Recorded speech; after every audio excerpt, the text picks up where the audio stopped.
तो finite automata के इस वीडियो सीरीज में अब तक हमने स्टडी किया है DFA, that is deterministic finite automata, then non deterministic finite automata NFA, और आज मैं स्टार्ट करने जा रहा हूं उसका थर्ड पार्ट क्या है, NFA with epsilon number of moves.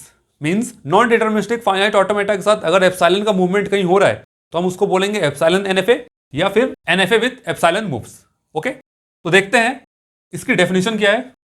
The NFA in which the transition from one state to another state is allowed without any input symbol, that is empty string epsilon. Means एक state से दूसरे state पर जाने के लिए अगर हमारे पास कोई इनपुट अल्फाबेट नहीं है, इनपुट अल्फाबेट मींस या तो a, b की हम बात करें या 0, 1 की बात करें, और a, b 0, 1 के बिना अगर हमें एक स्टेट से दूसरे स्टेट पर जाना है तो वहां पर हम एप्सिलॉन का मूवमेंट दिखा सकते हैं। That is the meaning of epsilon NFA. मतलब वो जो भी होगा हमारा एनएफए होगा, लेकिन एनएफए के साथ साथ वहां पर एप्सिलॉन का मूवमेंट होगा। That is the meaning of epsilon NFA. तो एप्सिलॉन एनएफए को डिफाइन करने के लिए अगेन हमारे पास 5 टपल हैं। जो टपल हम डीएफए के अंदर यूज कर रहे हैं, एनएफए के अंदर यूज कर रहे हैं, वही हम यूज करेंगे एप्सिलॉन नंबर ऑफ एनएफए के अंदर। तो एप्सिलॉन एनएफए हैज 5 टपल, और वो टपल क्या है, m equal to capital Q, जिसको हम जानते हैं number of states, then sigma क्या हो जाएगा, इनपुट अल्फाबेट या तो 0, 1 या a, b। उसके बाद डेल की हम बात अभी कर रहे हैं। उसके बाद Q0 is the initial state and f is the final state. Okay, तो जो यहाँ पर डेल था, डेल क्या है, ट्रांजिशन फंक्शन। अब यहाँ पर डेल को किस तरह से डिफाइन करेंगे, तो देखिए यहाँ पर डेल के साथ हमने क्या यूज किया है, capital Q multiply by sigma, और सिग्मा के साथ किसका यूनियन हो गया, एप्सिलॉन का यूनियन हो जाएगा, क्योंकि यहाँ पर हम बात कर रहे हैं NFA with epsilon number of moves, या जिसका दूसरा नाम है epsilon number of NFA. Epsilon NFA की बात कर रहे हैं तो सिग्मा के साथ यहाँ पर एप्सिलॉन का क्या आ जाएगा, union, and that gives 2 raise to the power Q। ठीक है, जो कि हमारा पावर सेट होगा। तो जो ट्रांजिशन फंक्शन हम एनएफए के अंदर यूज कर रहे थे सेम यही था। ठीक है, क्या था, capital Q multiply by sigma that gives 2 raise to the power Q। अब एनएफए के साथ एप्सिलॉन का मूवमेंट है तो हमने क्या किया, सिग्मा के साथ एक यूनियन लगा दिया, और यूनियन किसका होगा, एप्सिलॉन का यूनियन हो जाएगा, और जो हमें देगा 2 raise to the power Q means power set. ठीक है, तो that is the meaning of epsilon NFA. ठीक है, अब यहां पर मैं कुछ क्वेश्चंस लेके आया हूं। मतलब मुझे यह बताना है कि अगर एप्सिलॉन एनएफए को मुझे एक एग्जांपल के थ्रू समझाना है तो उसको किस तरह से समझाएंगे। ठीक है, तो ये कुछ क्वेश्चन है, जैसे मैंने यहां पर लिखा है language L equal to a की power n b raise to the power m such that n, m greater than equal to 0।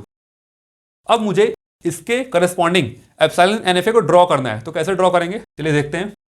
यहां पर a raise to the power n b raise to the power m, तो length लिखने की जरूरत नहीं है, क्योंकि हम पुराने वीडियो इतने ज्यादा क्वेश्चन सॉल्व कर लिए कि विदाउट लेंथ हम डायरेक्ट इसका ऑटोमेटा इजिली ड्रॉ कर सकते हैं। तो अगर मैं इसकी बात करूं a की power n b raise to the power m, तो इसका कैसे बनेगा। सबसे पहले तो हम एक स्टेट बना लें Q1। ठीक है, अब Q1 a raise to the power n means n की वैल्यू क्या हो सकती है, 0 से स्टार्ट हो सकती है और बिल्कुल लास्ट तक हम जा सकते हैं। ठीक है, तो यहां पर क्या आ जाएगा,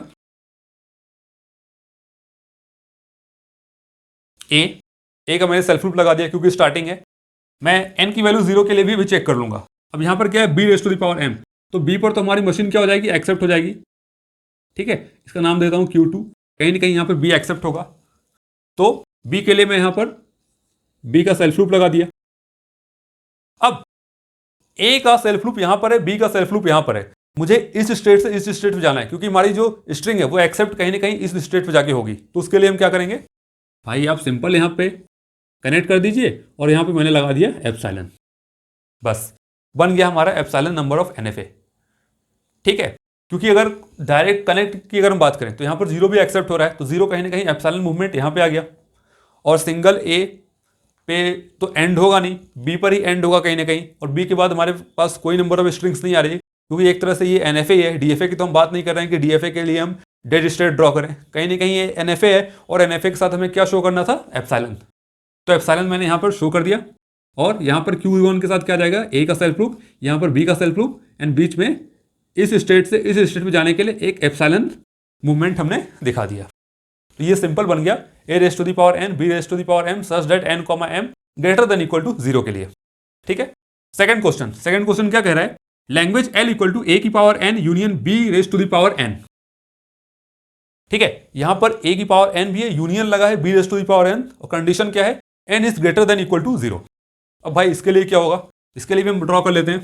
देखिए यहाँ पर a की पावर n मीन्स एक स्टेट हमने बना दिया Q1 और एक स्टेट में यहाँ पे बना रहा हूँ Q2। ठीक है, यहाँ पर बीच में क्या लगा, यूनियन लगा है। डेट मीन्स कहीं ना कहीं यहाँ पर एक्सेप्ट होगा। अगर ये कंडीशन फुलफिल मीन्स अगर बी की कंडीशन फुलफिल नहीं हो रही तो ए की कंडीशन फुलफिल होगी। तो दोनों तरीके से हमारा ये क्या हो जाएगा, फाइनल स्टेट हो जाएगा। ये भी आ गया हमारा फाइनल स्टेट और ये भी आ गया हमारा फाइनल स्टेट।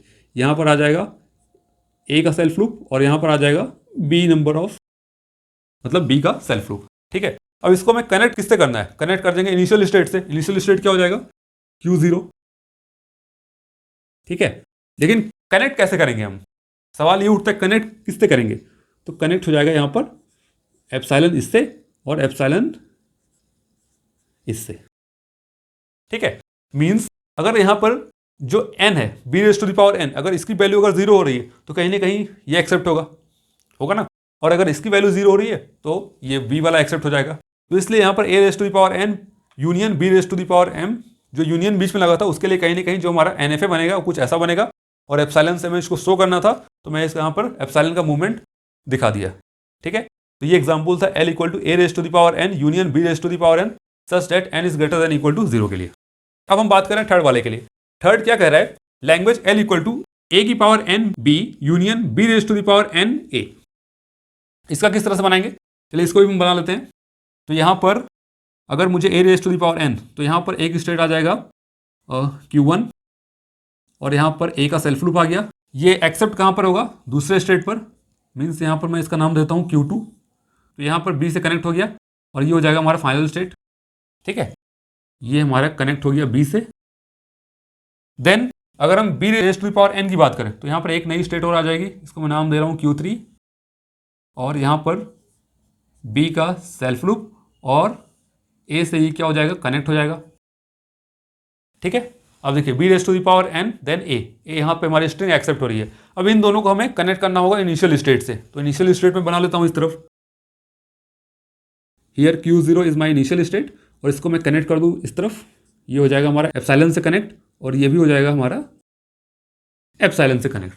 तो ये बन गया हमारा epsilon NFA for a raise to the power n b union b raise to the power n a such that n is greater than equal to 0 के लिए।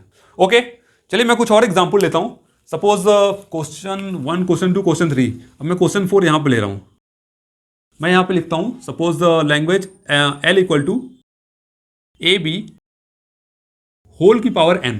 ठीक है, such that n is greater than equal to 0। अब भाई अगर हमें इसके लिए एप्सिलॉन NFA ड्रॉ करना है तो कैसे बनाएंगे, सिंपल, इसके लिए हम बना लेते हैं। Q0 हमारा हो जाएगा initial state, then Q1 and Q2। Q2 पे हम एक्सेप्ट करेंगे, that means this is my final state. इसको मैं यहाँ से कनेक्ट कर रहा हूँ, इसको यहाँ से कनेक्ट कर दिया।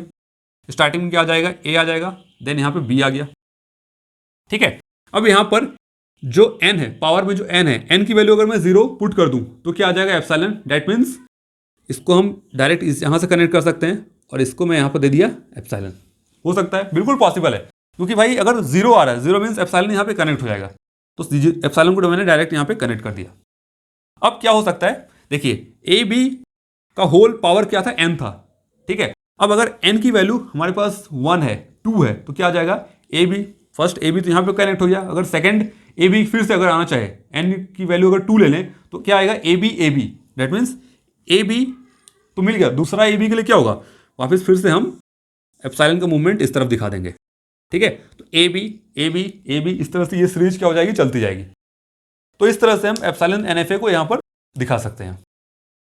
ओके, तो ट्रांजिशन फंक्शन जैसे मैंने यहाँ पे बताया कि कहीं ना कहीं ये NFA था, लेकिन यहाँ पर जो क्वेश्चन अगर एप्सिलॉन मूवमेंट का, अगर हम बात करें एप्सिलॉन मूवमेंट के बारे में, तो यहाँ पर सिग्मा के साथ हम यूनियन लगा देंगे एप्सिलॉन का। तो ये बन जाएगा हमारा transition function for epsilon NFA। ठीक है, तो एप्सिलॉन NFA की जरूरत क्यों पड़ी, जिस तरह से अगर हम बात किए थे NFA के अंदर, तो एप्सिलॉन NFA की नीड क्यों पड़ी। तो मैंने आपको बताया था वहाँ पर NFA के अंदर कि अगर हमारे पास कोई बिजनेस मॉड्यूल है और उस बिजनेस मॉड्यूल को समझने के लिए डिटर्मिनिस्टिक अगर मशीन पॉसिबल नहीं है, तो कहीं ना कहीं हम वहाँ पर नॉन डिटर्मिनिस्टिक मशीन की बात कर रहे हैं। ठीक है, और जहाँ पर हम एप्सिलॉन मूवमेंट की बात करते हैं, तो कहीं ना कहीं अगर वहाँ पर मैं एप्सिलॉन का यूज़ कर रहा हूँ तो वो मशीन क्या हो जाएगा, और सिंपल हो जाएगा बनाने में, क्योंकि NFA सबसे जो पावरफुल था वो क्या था, DFA। कहीं ना कहीं वहाँ पर हमें हर एक स्टेट के साथ A और B दोनों का ट्रांजिशन देखना पड़ता है। लेकिन अगर हम DFA नहीं बना रहे हैं तो कहीं ना कहीं हम NFA का यूज़ कर लिए। और अगर भाई हमसे NFA भी नहीं बन रहा है, हमें ये भी नहीं पता है कि एक स्टेट से दूसरे स्टेट में हम किस तरह से जाएंगे, तो वहाँ पर आप सिंपल यूज़ कर सकते हो एप्सिलॉन मूवमेंट का। तो ये क्या है, NFA से थोड़ा सा और ईजी पड़ेगा बनाने में, कहीं ना कहीं थोड़ा सा सिंपल पड़ेगा, क्योंकि यहाँ पर एप्सिलॉन मूवमेंट की हम बात कर रहे हैं। ठीक है, तो इसलिए हम यूज़ करते हैं यहाँ पर एप्सिलॉन नंबर ऑफ मूवमेंट का NFA के अंदर। अब यहाँ पर अगर मैं तीनों की पावर की बात करूँ कि इसमें से सबसे एक्सप्रेसिव पावर कौन सा है, ठीक है, मतलब यहाँ पर अगर हम सबसे ज़्यादा यूज करें मशीन का तो कौन सा पावरफुल मशीन होगा। तो अगर आप देखिए NFA से तो हम इजीली कन्वर्ट कर देते हैं DFA में। ठीक है, आगे आने वाले वीडियोस में हम क्या स्टडी करेंगे, epsilon NFA to NFA conversion, epsilon NFA to DFA conversion. ठीक है, और सारा DFA क्या होगा, NFA होता है। तो कहीं ना कहीं आप देखिए सारा कहीं ना कहीं इक्वल पावर में आपको देखने को मिलेगा। ठीक है, तो इसमें से ना तो कोई बड़ा है ना कोई छोटा है, सबका पावर क्या हो जाएगा, इक्विवेलेंट है ना। हम इजीली कन्वर्ट कर सकते हैं एप्सिलॉन NFA से NFA, epsilon NFA to DFA, NFA to DFA कर सकते हैं कन्वर्जन। और सारा DFA क्या होता है, NFA होता है। तो यहाँ पर कोई ना तो कोई बड़ा है ना तो कोई छोटा है। ठीक है, तो यहाँ पर अगर इक्विवेलेंट पावर की बात करें तो NFA that is equal to DFA that is equal to the epsilon NFA। ठीक है, या तो आप ऐसा बोल सकते हो epsilon NFA equal to NFA equal to DFA। तो यहाँ पर अगर इक्विवेलेंट पावर की बात करें तो तीनों क्या हो जाएंगे, इक्वल हो जाएंगे। ओके, तो इस वीडियो में बस मुझे इंट्रोडक्शन देना था एप्सिलॉन नंबर ऑफ NFA के बारे में। ठीक है, जिसका दूसरा नाम है NFA with epsilon number of moves. ठीक है, तो इस वीडियो में बस इतना ही। नेक्स्ट वीडियो में कुछ और क्वेश्चन लेके आऊंगा आपके सामने, जो कि हमारा बेस्ड होगा एप्सिलॉन NFA के ऊपर। Thank you.